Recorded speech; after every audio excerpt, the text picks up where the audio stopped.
But I wanted to hear another point of view, so let's bring in Dr. Daniel Bober.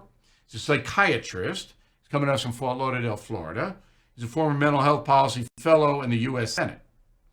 Okay, so when you hear a patient, say you have a patient, the patient goes, "Hey doc, I can't go to work without getting stoned every morning." Is that a serious problem, or can they just kind of blithely go through the day?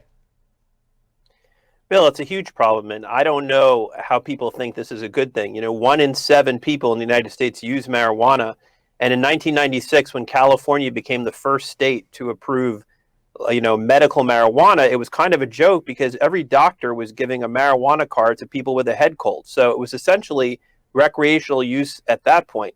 And now you've got all these industries with people showing up positive for THC, and they're saying, well, you can't do anything about it because it's legal in my state. So I don't think it's a good thing. I think it's particularly bad for children and adolescents and the developing brain. For example, there was a study that was done in Colorado that showed that 3/4 of adolescents in a drug treatment center were getting their marijuana from adults with legal marijuana registration cards. So I don't think this is a good thing for society. And I think it's a gateway drug. We know that people who use marijuana are more likely to use alcohol and drugs like heroin. So this is bad for society, bottom line. Okay. Now, companies drug test before they hire, a good number of American companies, before you're even in the door, they drug test you. THC, the intoxicant ingredient in pot, stays in your bloodstream for quite a while. And then they random drug test. Major League Baseball, football, you have to urinate in a cup. And in many corporations, it has in your written contract, we can drug test you. But Right. you say that if the state's legal, it's okay to come to work stoned, but you can have a policy, companies can have a policy, you cannot come on our property if you are inebriated, can you not?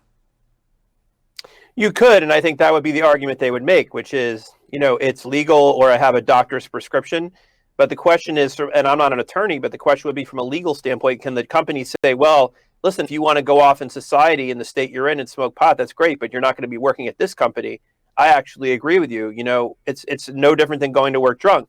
We know that marijuana, affects hand-eye coordination, your perception. It can cause delusions. It can cause paranoia. It can cause psychosis. So you don't want an employee on the job who's under the, intoxicating effects of this drug. Yeah, plus you're eating Fritos all day and cookies, and I've never smoked Right. pot. Never. I don't know what it is. And the reason I didn't do it was twofold. I was an athlete all throughout my high school and college years, and I took seriously, so I didn't do drugs or alcohol at all. And then I saw in college how kids got intoxicated on drugs and what it did to them, and how most of them got in severe trouble, one way or the other, by getting drunk on alcohol or stoned on drugs. And I said, that doesn't look like what I want to do. Plus, in my family, there is a strain of alcoholism, as in most Irish families, and I didn't want to get any part of that. So I Right. And rejected it. Go ahead. no, and one thing, Bill, that people don't seem to get is that the marijuana when you were in high school is very different than the marijuana now. Sure. The THC Much content stronger. when you were in high school was about 2%, and now it's about 20%. So we're actually seeing actual cases of marijuana addiction now and withdrawal that we didn't see back in your day because the marijuana is just No, much but I stronger saw and it the back in THC my content day. higher.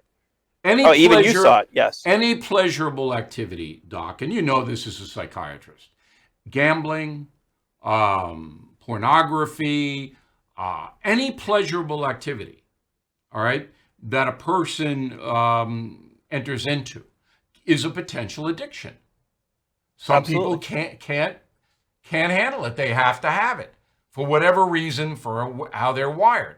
I feel sorry for those people. But I think you got to draw a line in American society and say, if you are being paid by a company, you must show up sober. And if you have a medical marijuana condition, just as if you would have had an epilepsy drug or whatever, whatever it may be, we need to know that so that we can deal with it in a responsible way. But you just can't show up stoned.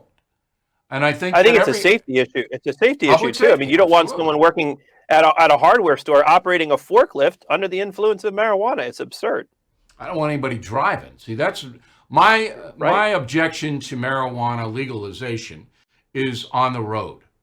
And every single cop I know will tell you horror stories about using marijuana on the road. And the kids, as you mentioned, the kids can get it easier. Once a kid starts that road, their childhood's over, Absolutely. and on and on. All right, Doc, thanks always for the good interview. And My we pleasure, really Bill. appreciate you taking the Thank you time. so much.